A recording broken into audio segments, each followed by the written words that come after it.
모세가 속죄제 드린 염소를 찾은즉 이미 불살랐는지라 그가 아론의 남은 아들 엘르아살과 이다말에게 노하여 이르되 이 속죄 제물은 지극히 거룩하거늘 너희가 어찌하여 거룩한 곳에서 먹지 아니하였느냐. 이는 너희로 회중의 죄를 담당하여 그들을 위하여 여호와 앞에 속죄하게 하려고 너희에게 주신 것이니라. 그 피는 성소에 들여오지 아니하는 것이었으니 그 제물은 너희가 내가 명령한 대로 거룩한 곳에서 먹었어야 했을 것이니라.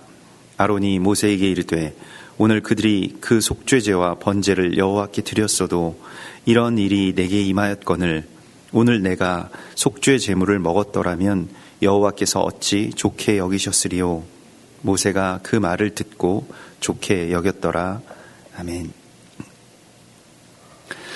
이번 주에 이 토라 포션의 말씀, 쉐미니라고 하는 이 말씀 속에서 우리는 그 7의 다음번이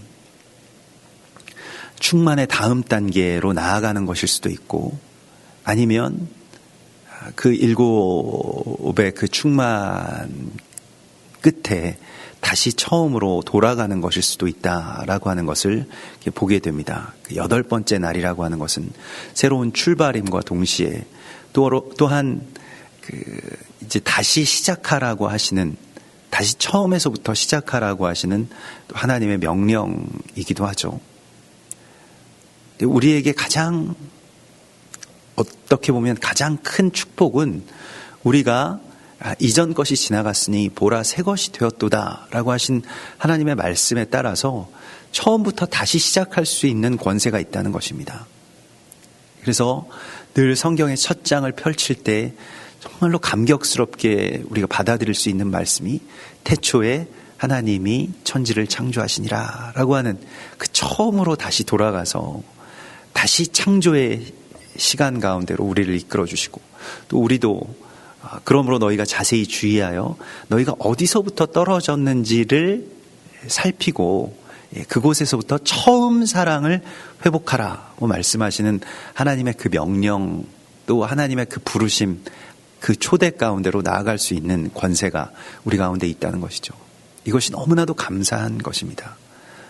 물론 나답과 아비후 그리고 아론이 그 아들들에게 이것을 제대로 가르치지 못했고, 또 제사장의 직무라고 하는 것이, 그 사명이라고 하는 것이 어떠한 것인지를 그들이 온전하게 다 깨닫지 못하였지만은 그들의 그 두 아들의 죽음 끝에 이제 아론은 참 제사장으로서의 사명이 무엇인지를, 또 그 가족들이 그것을 이제 받아들이고 깨닫게 됩니다.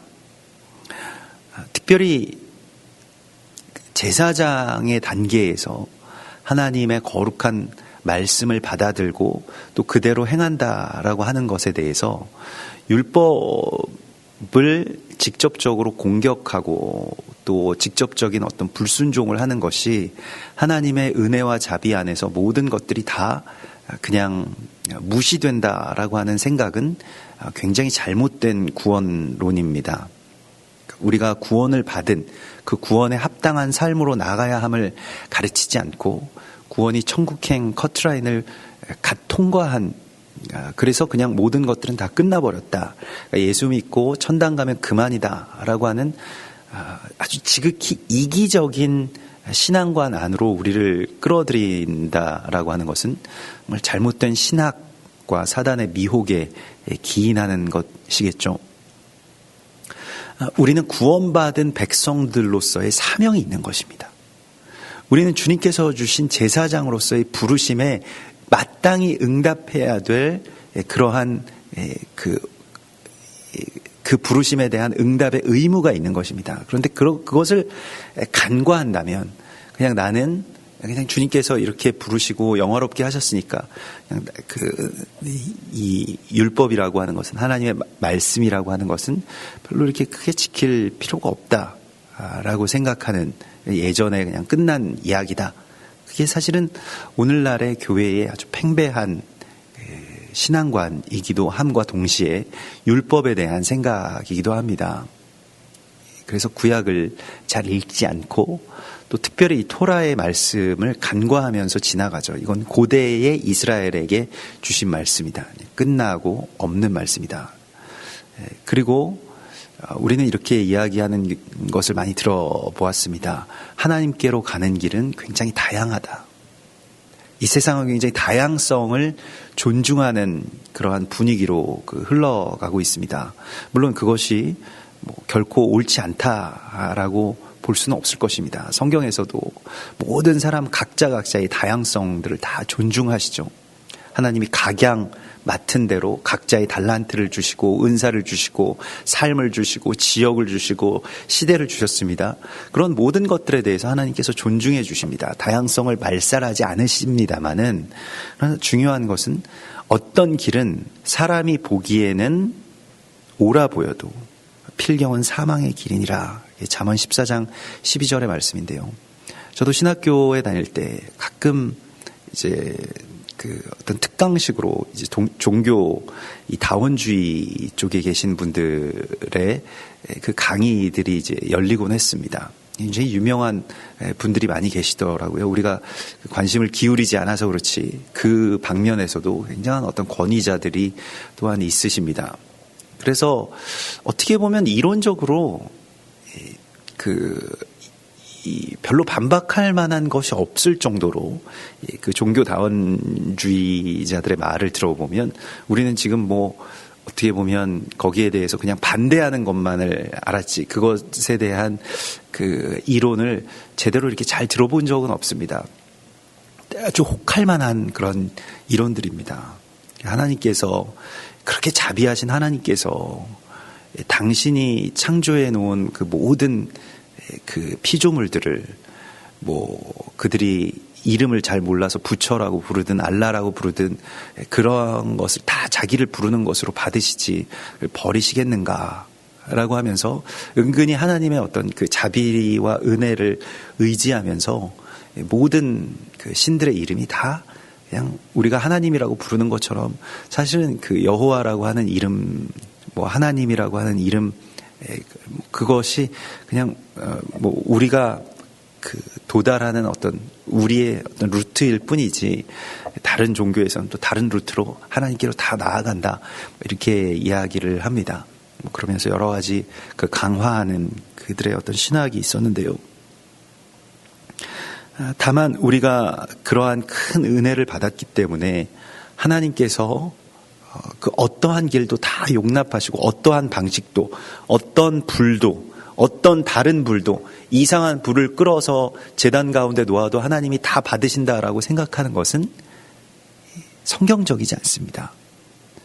논리적으로 아니면 하나님의 성품을 우리가 짐작하는 것으로 그것을 규정하려고 하더라도 성경에서는 분명히 다른 불을 들이다가 죽은 나답과 아비후의 이야기가 나옵니다. 또 그 아들의 죽음 앞에 선 그 아비의 눈물이 서린 바로 그 제단을 오늘 우리가 보게 됩니다. 구약의 제단이라고 하는 것이 우리가 지금 교회의 신약의 이 시대 가운데서 교회에 나와서 예배드리는 것보다 훨씬 더 절절한 눈물과 이 아픔이 거기에 서리고 배어 있는 것입니다. 물론 예배라고 하는 것은 너무나도 기쁘고 감사하고 감동적인 그러한 일이지만, 그러나 그것은 자녀를 잃은 그 아들을 잃은 아비의 슬픔, 또 나중에는 이제 우리 고라당의 사건의 끝에 우리가 보게 되는 것입니다만은 그 이후에 이 성막 예배자들의, 그러니까 고라 자손들의 시들을 우리가 보게 되면서 그들을 계속 고라 자손이라고 그렇게 명명하였던 것을 보게 됩니다. 그래서 하나님의 제단 앞에서 반역하다가 죽은 그 조상, 또 그 아비, 할아버지의 그 죽음의 장소에서 또 하나님을 찬양했던 그 고라당의 이야기를 우리가 보게 됩니다. 이 역설적인 그 죽음의 끝에, 또한 슬픔의 끝에 하나님을 경배하고 또 하나님의 뜻에 다다르게 된 그 처절한 예배가 바로 이 제단의 예배인 것입니다. 이 성막의 예배인 것입니다. 그래서 이것은 어떻게 보면 우리가 지금 생각할 때 아주 예전적으로, 그 카톨릭의 어떤 예전적으로 아무런 어떤 감정이나 뭐 감동이나 뭐 그런 어떤 성령의 역사 이런 것들이 다 배제된 채로 그냥 그 예식의 그 자체만이 남겨진 그런 예배였으리라고 생각을 합니다만은 그렇지 않다는 것입니다. 너무나도 절실하고 너무나도 애절한 그 마음들이 그 안에 서려 있다는 것이죠. 아주 필사적인 예배, 우리를 살려주시고 또 그럼에도 불구하고 하나님은 옳으십니다 라고 고백하는 그 마음의 고백이 있는 그 제단을 우리가 오늘 만나게 됩니다. 모세가 속죄제를 드린 염소를 찾은즉이라고 이렇게 나와 있습니다. 이 속죄제를 드린 염소라고 하는 것은 우리가 대속죄일의 제사장의 직무와 같은 이야기인데요. 이 대속죄일의 이 염소라고 하는 것은 백성들의 죄를 가지고 이제 제사장이 그것을 이제 백성들의 죄를 대표하는 그러한 염소입니다. 이것을 자신 안에 채워서 하나님 앞으로 나아가는 것입니다. 이제 지성소로 제사장이 들어가게 되는 것입니다. 속죄일에 보면 제사장이 지성소로, 거룩한 지성소로 들어가게 되죠. 백성들의 모든 죄를 자기 안에 채워서 들어가게 되는데 하나님께서는 제사장의 거룩함, 그 흰 옷을 입은 제사장의 거룩함을 통해서 백성들의 죄를 이제 넘어가 주시는 그 이야기입니다. 예수와께서 우리의 죄를 그 속에 다 채우셔서 죽으셨기 때문에 우리의 죄가 이제 넘어가게 되는, 우리의 그러한 죄악에 대한 심판이 넘어가게 되는 그 이야기, 그 유월의 이야기와 같은 이야기를 하나님께서 지금 이제 주시는 것이죠. 이 염소라고 하는 것은 우리가 창세기 37장에서 만나는 그 요셉의 이야기와 같이 요셉을 팔아넘긴 죄 값을 지불하는 것입니다. 그 요셉을 팔아넘겼을 때 요셉의 겉옷에 이 염소의 피가 묻어 있었죠. 그것을 아버지 야곱이 보고 대성통곡을 하는 장면을 우리가 창세기에서 만나게 됩니다. 그런데 요셉이라고 하는 인물은 그리스도 예수와의 예표입니다. 예수와를 팔아넘긴 그 죄, 우리의 모든 죄악이죠. 인류의 죄이죠. 이것이 바로 그 염소라고 하는 제물 가운데 그것이 담겨져 있는 것입니다. 또한 다른 의미로는 금송아지 숭배를 했을 때 이스라엘 백성들의 속죄제에 있어서 이 염소의 정강이를 하나님께 드리는 제사를 드렸던 것을 우리가 출애굽기에서 보았습니다. 그러므로 금송아지 예배에서 이제는 어린 양을 예배하는 하나님의 백성들로 거듭났음을 선포할 때 이 염소의 예물을 드리게 됩니다. 특별히 염소라고 하는 것은 양과 늘 비교가 되는 그러한 짐승이죠. 비슷한 크기에 또 비슷한 모양입니다마는 양과는 달리 머리에 뿔이 달리고 자기 주장이 굉장히 강한 그러한 짐승입니다. 양은 제단 가운데 제물로 드려질 때도 별 미동 없이 또 별 울부짖음 없이 그것을 그저 받아들입니다마는 염소는 그렇지 않습니다. 그래서 늘 항상 성경에서도 양과 염소를 구별한다라고 하는 것이 있고요. 또 목자들의 경우에는 이 양의 무리에 염소들을 일부러 이렇게 몇 마리씩 두고 기르게 되죠. 양의 무리에 만일 염소가 없다면 양들이 너무 서로가 순하기 때문에 그리고 그냥 모든 것들이 다 수능적으로 다 받아들이기 때문에 오히려 생명력이 떨어진다는 거예요. 가끔 염소가 뿔로 받고 그리고 그 양 무리를 막 흩어놓으려고 하고 이렇게 해야 양들이 말하자면 아무런 어떤 자극이 없는 어떤 죽은 상태가 되지 않는다라고 하는 것입니다. 양들이 좀 뛰게 되고 또 자극을 받아서 물론 양이 그 염소의 뿔로 받칠 때는 아프겠죠. 그렇지만은 그것이 꼭 필요하다는 것입니다. 양과 염소가 같이 이렇게 섞여 있죠. 근데 오늘 이 말씀 속에서는 이 속죄제의 염소를 이 아론과 그의 아들들, 그러니까 제사장들이 이것을 먹고 백성들의 죄를 속죄하기 위해서 이제 나아가야 되는데 그걸 다 태워버렸다는 것입니다. 그래서 먹을 그 염소가 없었다는 것입니다. 모세가 이것을 찾았는데 이것을 발견하지 못했습니다. 이거 어떻게 보면 또 다른 범죄라고 생각하고 이게 큰일이다라고 생각할 수 있는 그런 문제였습니다. 왜냐하면 이 제사의 규례를 나답과 아비후가 어겼기 때문에 지금 이러한 일들이 벌어진 것 아닙니까?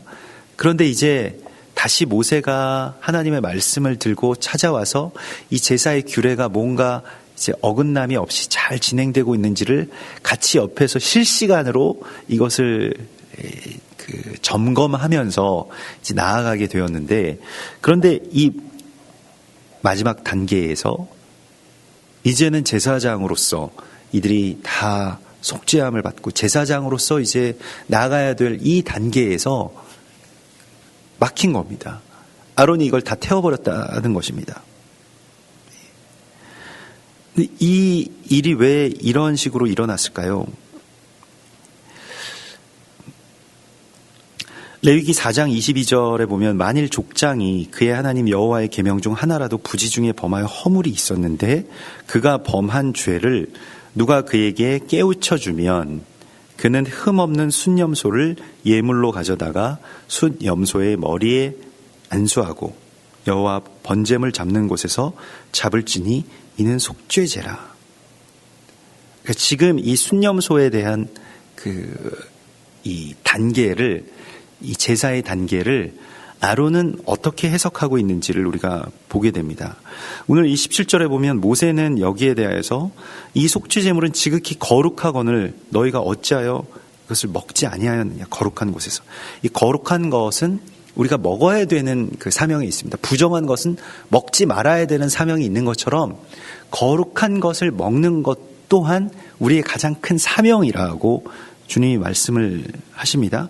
제사장이 염소의 고기를 먹음으로써 이 피를 담당하여서 이제 백성들의 죄를 가지고 이게 들어갈 수가 있게 되는데, 민수기 18장 1절에서도 여호와께서 아론에게 이르시되 너와 네 아들들과 네 조상의 가문은 성소에 대한 죄를 함께 담당할 것이고 너와 네 아들들은 너희의 제사장 직분에 대한 죄를 함께 담당할 것이니라. 그래서 이 죄를 담당하는 것, 백성들의 죄를 담당하는 것, 또 제사장의 죄를 담당하는 것, 이 모든 것이 이들 가운데 있는 사명인데 거룩한 곳에서 먹지 않았다라고 하는 것에 있어서 어떻게 보면 모세가 이것에 대해서 깜짝 놀라서 지금 책망하는 장면을 우리가 보게 됩니다. 왜 이것을 먹지 않았을까요? 여기에 대해서 유대의 랍비들은 많은 어떤 논쟁들이 있었습니다. 그래서 그 논쟁의 과정들을 보면 이제 우리가 생각할 만한 어떤 그런 질문들이 여러 가지 나오고 또 거기에 대한 사람들의 대답들이 이제 여러 가지가 이렇게 나오게 되죠.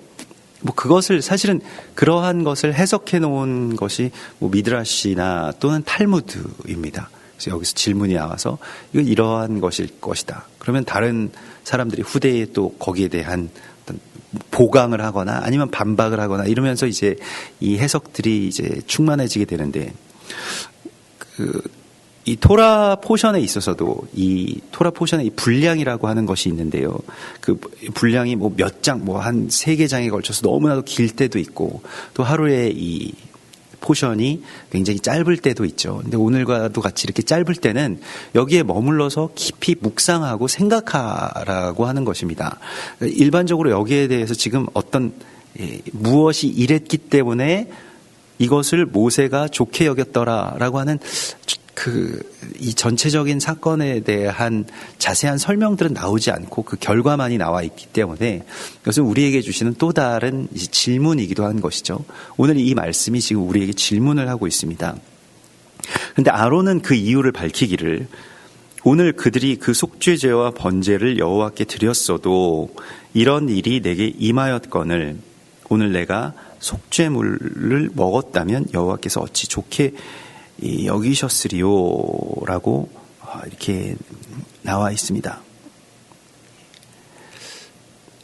무슨 말씀일까요? 아론은 지금 자신이 밝히는 이 말이 무엇이냐면, 나답과 아비후가 제사장의 속죄제를 드렸음에도 불구하고 다시 범죄하여서, 하나님께 범죄하여서 오늘 이 시간 바로 조금 전에 불에 태워져서 죽었다라고 하는 것입니다. 근데 그것이 뭔가 부당하다라고 생각한 것이 아니라 그 죄를 그대로 그냥 받아들인 것입니다. 우리가 아직 제사장의 속죄의 단계에서 넘어가지 못했는데 어떻게 백성의 죄를 짊어지고 나아갈 수 있겠습니까? 라고 하는 처절한 회개를 하고 있는 거예요. 그러므로 제사장의 속죄제부터, 그 단계부터 우리 다시 시작해야 됩니다. 우리 처음부터 다시 돌아가야 됩니다. 제사장의 위임 예식 가운데 염소를 잡아서 제사장의 죄를 속죄하는 그 제사를 드린 이후에 다시 이 죄악을 저질렀기 때문에 우리 이 죄가 우리 가운데 그대로 있습니다. 우리가 어떻게 백성의 죄를 짊어지고 하나님 앞에 거룩한 존재로 나아갈 수 있겠습니까? 라고 고백한 겁니다. 그러니까 이 제사의 규례에 대해서 거부한 것이 아니라 우리가 처음부터 다시 시작하겠습니다 라고 하는 것을 하나님께 선포한, 간청한 것이라고 할 수 있겠습니다. 우리가 제사장의 속죄제를 드린 후에 나답과 아비후에게 이런 일이 일어났기 때문에 우리는 성결하지 못한 상태가 되어버렸습니다. 이제 이 죄악을, 또 이러한 상태를 우리가 그대로 인정하고 다시 처음부터 시작하겠습니다 라고 하는 회개의 고백이었다는 것입니다. 여기에는 조금의 원망도 있지 않습니다. 하나님이 옳지 않고 부당하시다라고 하는 것에 대한 그들의 어떤 토로도 있지 않았습니다. 그저 자신들의 죄악으로 이것을 받아들이는, 그 아들의 죽음 앞에서 그것을 마땅한 것으로 받아들이는 그 아비의 마음을 초월한 제사장의 마음, 그것이 바로 이 아론의 고백 가운데 서려 있습니다. 잠언 28장 13절에서 자기의 죄를 숨기는 자는 형통치 못하나 죄를 자복하고 버리는 자는 불쌍히 여김을 받으리라. 우리가 지금 이 단계에서 제사장의 사명 가운데 있는 우리들, 또 교회, 또 목회자, 사역자들, 자신들의 죄를 간과하기 위해서, 또 자신들의 죄를 애써 외면하고 타인들의 죄를 찾고 다른 문제들을 찾는 그러한 자리에서 우리가 돌이켜야 됩니다. 자기의 죄의 상태를 하나님 앞에서나 자기 앞에서 자복하고 다시 주님 앞에 엎드리는 그 제사장을 주님께서 오늘 선하다고 여기십니다. 요한일서 1장 9절에서도 만일 우리가 우리 죄를 자백하면 그는 미쁘시고 의로우사 우리 죄를 사하시며 우리를 모든 불의에서 깨끗하게 하실 것이요, 만일 우리가 범죄하지 아니하였다 하면 하나님을 거짓말하는 이로 만드는 것이니 또한 그의 말씀이 우리 속에 있지 아니하니라. 성령의 역사는, 우리 안에 성령께서 오셔서 일어나는 첫 번째 역사는 나의 죄가 깨달아지는 것이에요. 내가 얼마나 큰 죄인이었는지에 대한, 내가 얼마나 이 모순 덩어리였는지에 대한 것을 알게 되는 역사입니다. 그것은 정말로 어떻게 보면 달콤한 슬픔입니다. 즉 충만한 그 기쁨 안에서 우리 가운데 나타나는 너무나도 후련한 그러한 일들이겠죠. 죄를 감추기 위해서 오히려 남의 죄를 지적하면서 살아왔던 우리들의 일들 속에서 내가 어떻게 백성의 죄를 담당하면서 그 앞으로 나아갈 수 있겠습니까? 나도 너무나도 큰 죄인입니다.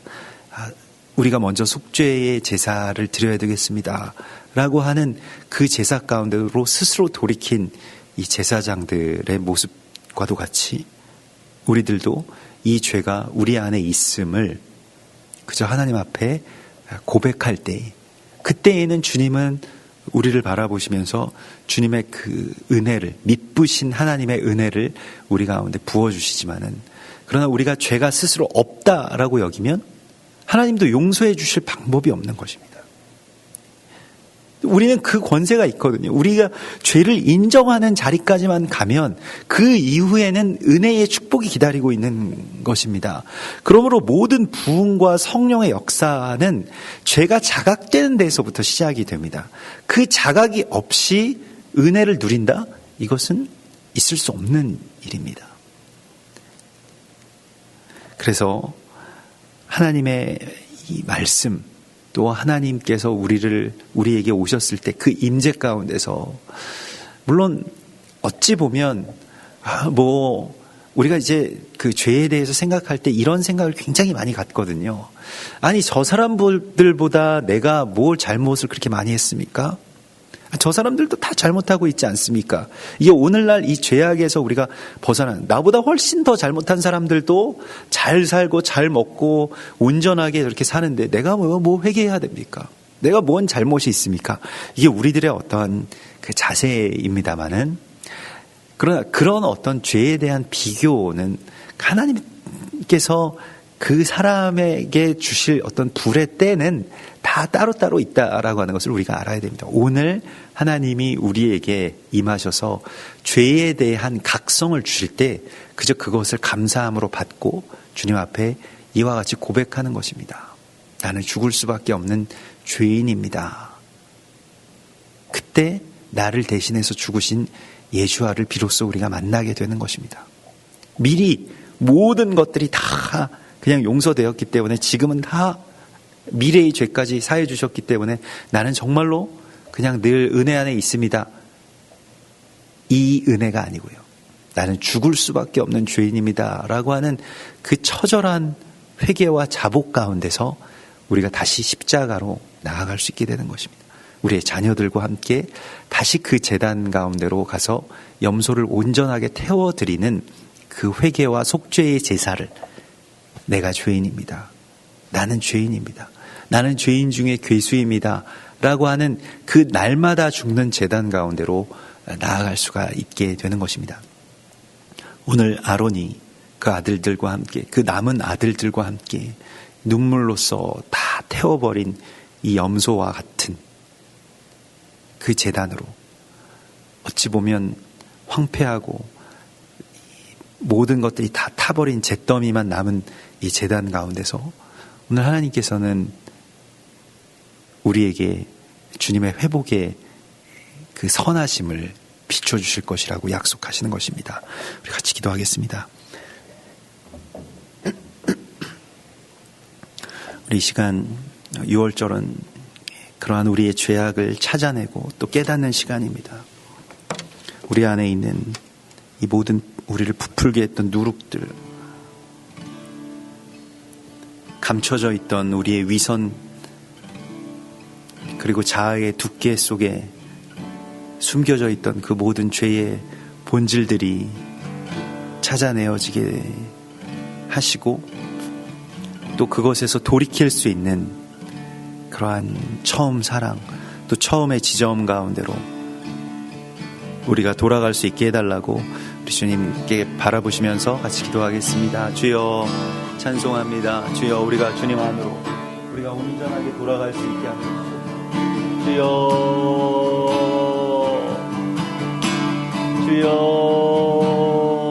레와스카라벨레켄토아바바바바바 주여